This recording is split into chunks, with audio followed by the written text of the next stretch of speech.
I guess I'm making this video.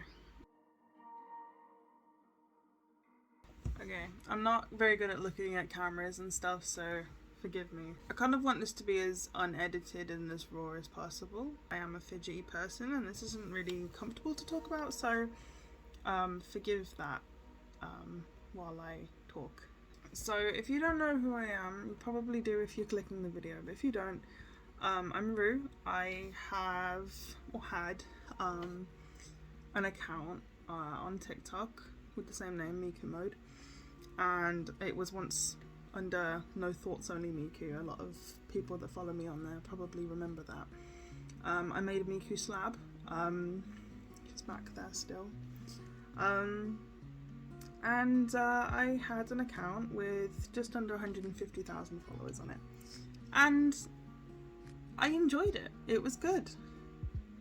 But this video is basically just going to be me explaining and discussing the reasons that I'm going to be quitting and coming off of TikTok.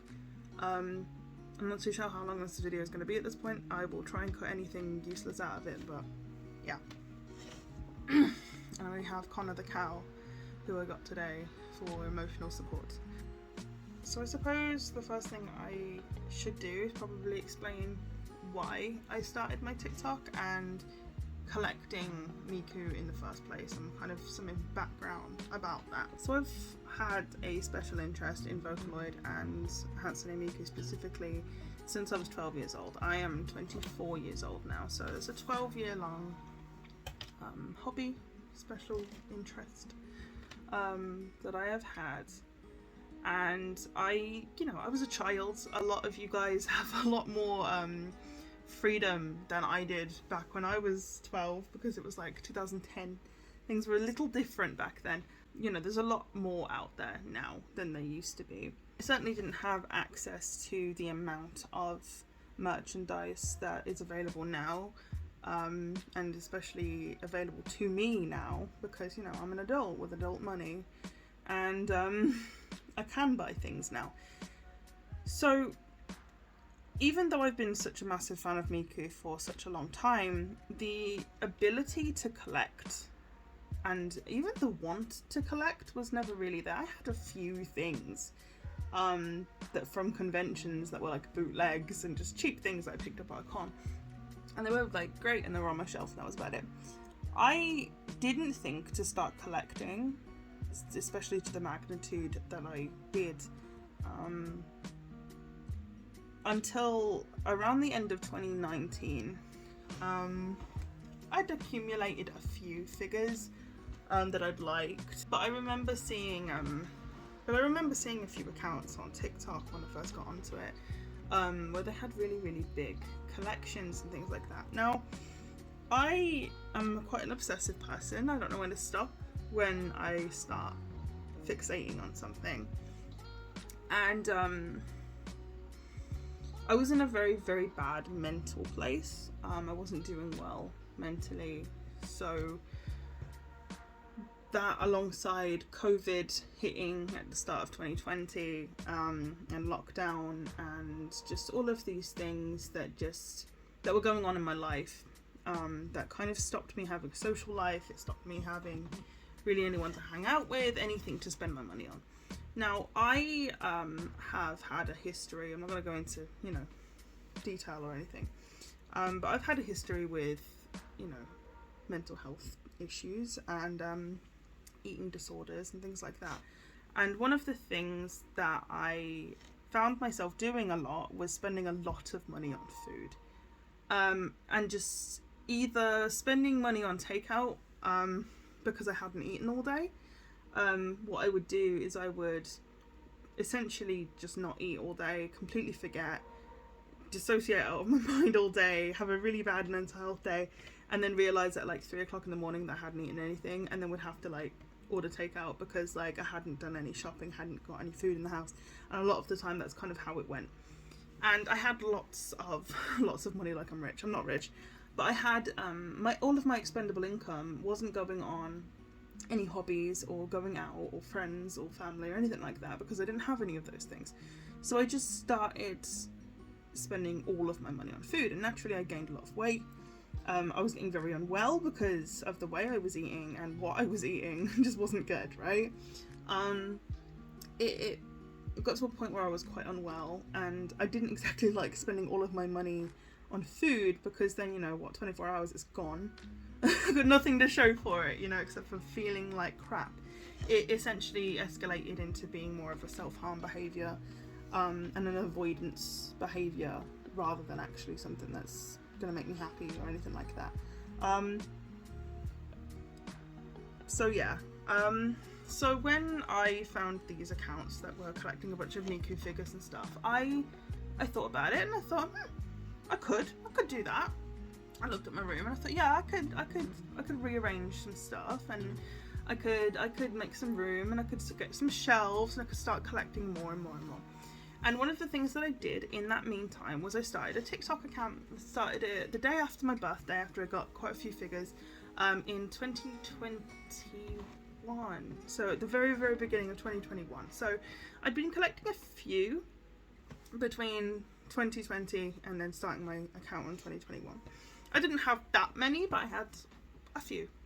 So when I started my account, I obviously then, you know, had people following me and telling me, oh my god, like your account and your collection is really, really good, that's really cool. And then I had other collectors coming up on my For You page and things like that, and I was massively inspired by them. You know, I've made mutual friends, and, you know, there's been a bunch of collectors that, you know, we kind of all weirdly stick together. So it was very cool. It was very inspiring to then see people opening up their figures, and I was like, oh, I want that one. But at this point, I didn't really know about pre-orders. I didn't know that that was how people got so many figures like that, and definitely for more affordable prices. I never really understood how people were getting some of these figures for so cheap. I didn't understand what pre-ordering was.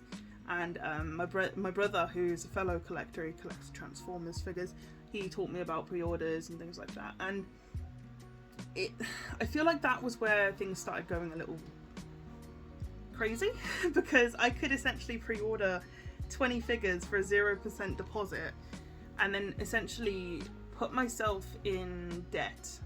And no, it was affordable. I would never buy something that I couldn't afford. I would always make sure that I budget my money quite well. So what I would tend to do is I would see a figure that's out for pre-order. Maybe it doesn't come out until next year. I would make sure that I put money aside for that. If it was a more expensive figure, like a scale figure, I'd put money aside for it. But the problem with that is it left me with very little left, like left over. Now, while I was in Birmingham, where I used to live, if some people do know that I recently moved from Birmingham to Brighton to get away from life, or lack thereof. I don't think it was much of a life there, really. So what I did was I didn't have anywhere to go. We were still in lockdown. I didn't really want to go out. I really massively struggled with agoraphobia. I still kind of do. It's like a fear of going out, being outside, and, you know, I've got quite bad social anxiety too, so a lot of the time I made any and every excuse to not go outside. And in doing that, I kind of enabled my addiction to collecting Miku figures. And not that collecting Miku figures is a problem, but spending every single penny that you have. Obviously I'd pay my bills and feed myself and feed my cats and things like that first. I wasn't like stupid with it, but I definitely found that I would make myself feel... I found myself feeling guilty if I bought anything other than a Miku. I was saying this to my partner last week when I was explaining like my headspace in all of this. What I found what was becoming quite a massive issue was that if I wanted this, for example, which is a Squishmallow that I've wanted for quite a long time, I've been thinking about it for quite a long time, and I wanted to get him, I just wouldn't spend the money on it, because that £30, that £50, that £100, I could have spent on Miku. And I've got a wish list, I've got plenty of figures that I like and want and things like that. And I was like, why am I not buying a Miku with this? And it became a point where I wouldn't buy clothes for myself that I needed. I wouldn't buy myself new shoes when I'd had the ones that were on my feet for years. I have a pair of black skinny jeans, my only pair of black skinny jeans, and as you can tell, I'm quite bit of an emo, right? So not having black skinny jeans is kind of a bit of an issue for me. And my black skinny jeans have had a hole in the crotch area because my thighs are too thick for about 8 months, and I haven't replaced them because, oh, that £25 could go on a Miku. And I mean, this sounds insane and it sounds crazy, but it is genuinely, it has hindered me so much recently. And I don't know how a psychologist would go about this, but it is very much a hyperfixation.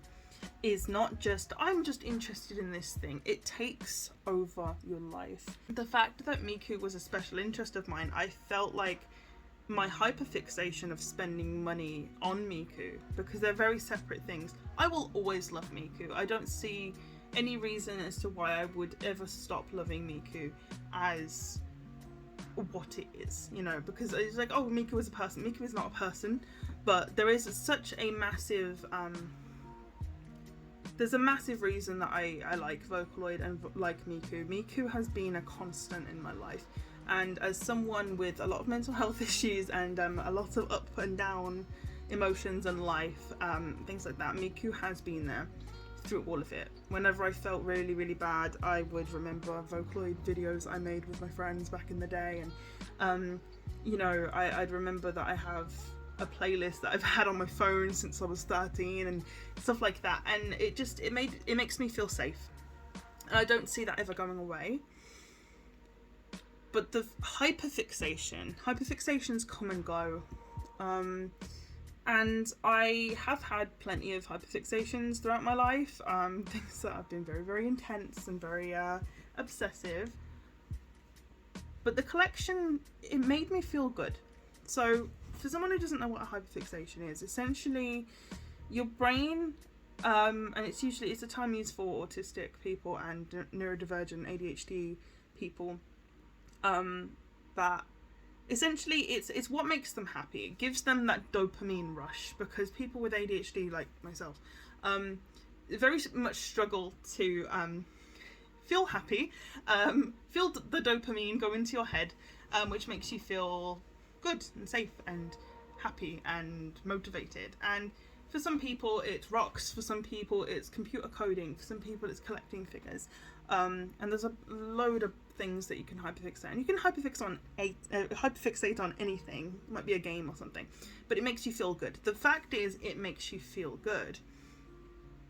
If it stops making you feel good, if it stops rubbing that bit of your brain in the right way, it's very difficult to come out of sometimes, especially if it's like with my collection. I started feeling guilty and regret in buying figures.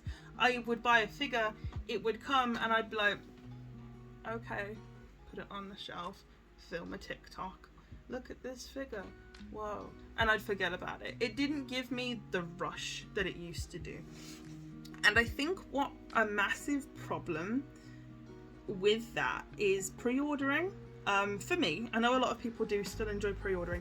For me, I think what I need for my dopamine rush, I see the thing, I want the thing, I get excited about the thing, I order the thing, I get the thing. Okay, that's and then thing makes me happy. Okay, and then every time I see it, it's like, oh, thing, and it makes me happy, right? That's the point. With pre-orders, a lot of the time when I see a figure go up for a pre-order, it's like, oh wow, look at this, wow, I've always wanted this figure, oh my god, and I order it, and then I have to wait like a year sometimes, and pre-orders never come out on time. Pre-orders just never come out on time. I don't have a single pre-order that's ever released when it was supposed to. Like I ordered a bunch of Sakura Miku stuff, which was supposed to come at the start of spring in like February and March. I am still waiting for some of them. I got some of them last week. I got some of them, like literally it's just like the rush is gone because I then forget that I ordered it, if that makes sense. And then when it arrives, it's like, oh, you. Okay. Great. And then I put it on the shelf and I'm like, oh, yeah, it's alright, it's nice. But it doesn't have that same, like, I like all the Miku figures. I like all of them. It's Miku. Of course I like it. But the excitement of ordering and getting a Miku or seeing it at a shop and buying it isn't there anymore. It's just not. It doesn't make me feel like that anymore. And that was making me feel incredibly guilty. It was making me feel really, really scared of the change of like everything. It was making me feel terrible. And it's been a rough week for me, mentally. I've been trying really hard to figure out what's wrong and what was going on, and I came to the conclusion, and I made a mind map about it. I came to the conclusion that I found that my TikTok account was enabling the collection, which I then had fallen out of love with.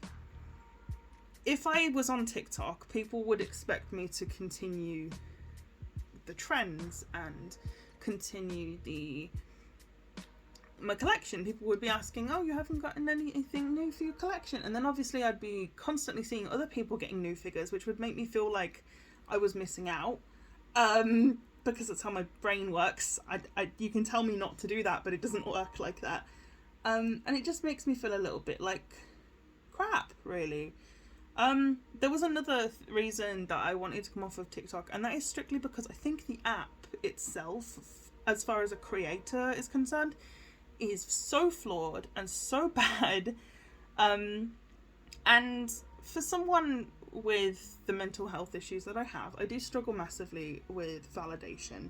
I've been validated a lot of my life, and getting views on a video weirdly gives me validation. And the problem with that is that when your videos don't do well, it makes you feel like you're a failure of a person, and that's not my viewers' fault or my followers' fault, or my fault. I upload at the same time every day. TikTok does not care. If you miss a day, it's like, no, you blew it. Sorry.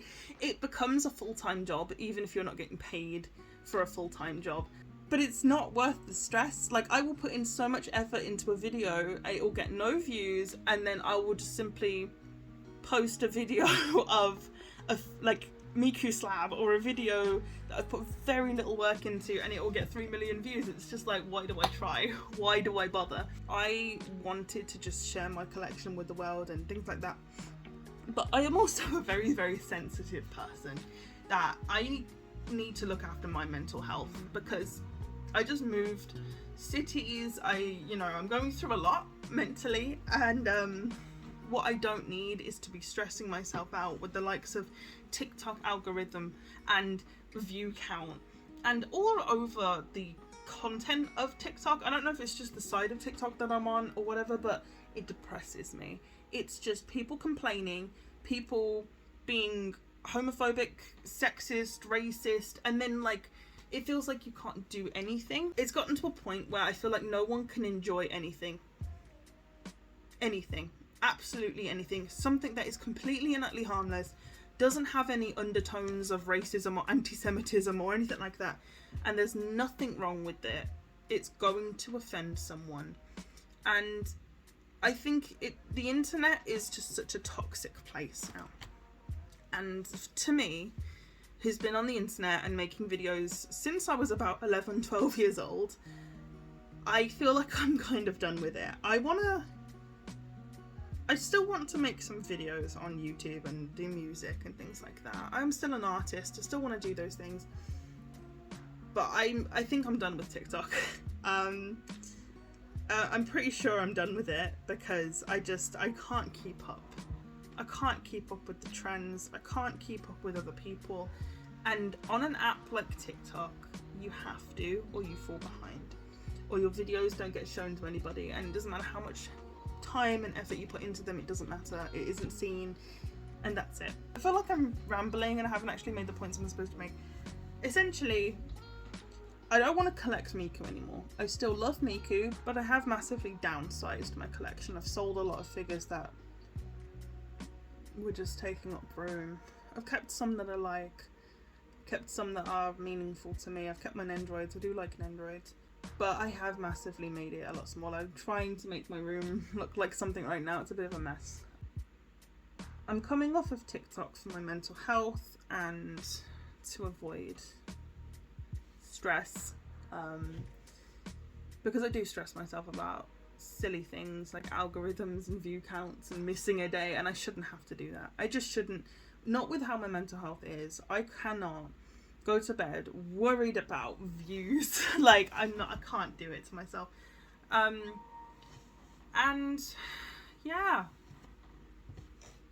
I just kind of wanted to make this video, and I'm sorry it's long, but I just kind of wanted to do it to explain it and kind of be more person to person rather than just like seeing my collection or whatever, just being like, oh, by the way, update. No, like, this is like a genuine update. I am still a person and I still love Miku, and I will continue to make Miku content. I still want to make videos on this YouTube account, music and such.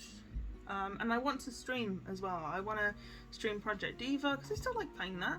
I might do some like Animal Crossing videos and stuff. And I definitely want to just do little chats and stuff because some people actually like me as a person.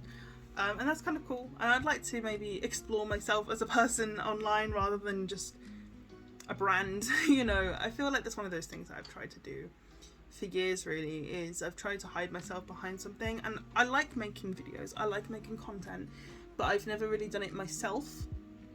Personally, I've always hid behind cosplaying a character or drawing something or Miku or something. It's kind of like, well, maybe this is a time for me to explore myself as a creator rather than as just something to hide behind. And I feel like YouTube is a better way to go about that. And it's not about making money or anything like that. I can't actually even get on the partner program because I uploaded that Miku Expo video, so they don't like that. But yeah, I just want to end this video in positive light, saying that I have enjoyed my experience on TikTok, and I have enjoyed massively creating a community that people really liked and feel safe about. And I've had a lot of really lovely compliments from people saying that I was like a pinnacle of the Vocaloid TikTok community, and I just didn't even see myself like that. And it blows my mind, really, that people just even like embraced Miku Slab like they did, and like the Miku plush videos that I did back in the day. People really liked them, and I don't look back at these past 2-3 years with regret. I just don't feel like that is necessary for me anymore. Collecting Miku and being on TikTok was a massive help to distract me from what I was going through, and it did help me. It got me through. I'm still here, I'm still alive, even when I didn't feel like I wanted to be. And for that, I'll never regret being on TikTok or making those videos or having this community, because you guys were really, really, really good to me at a time where I really needed that. So a million thanks, and I will always cherish that, and I will always look back on my videos and things like that. I just don't want to worry about those things anymore, so I feel like it would be better for me to just uninstall the app and just go from there, you know.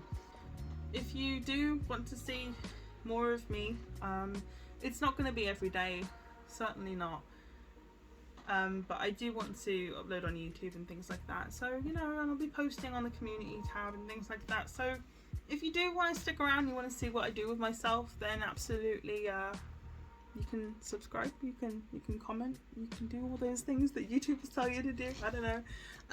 And yeah, I would like to have a community, maybe not as big as I did on TikTok, that was quite overwhelming, but I'd like that. I think that would be quite nice. So I think that's about it. All I have to do, I guess, now is say Thank you. I just wanted to confirm really quickly, I'm not going to be deleting my account. You can always watch my videos. You can continue to watch my videos for as long as TikTok exists. That's absolutely fine. You can remain followed there if you want. You can unfollow it. I really don't mind. But yeah, so you can still watch the videos that you like, and you can save them and send them to people and whatever you want to do. But I just won't be active on it. I won't be checking notifications. I won't be checking messages or anything. So for whatever reason, if you do need to message me, I am on Instagram and obviously YouTube here as well. My socials are in my bio. So I think that's it. I think that's all of it.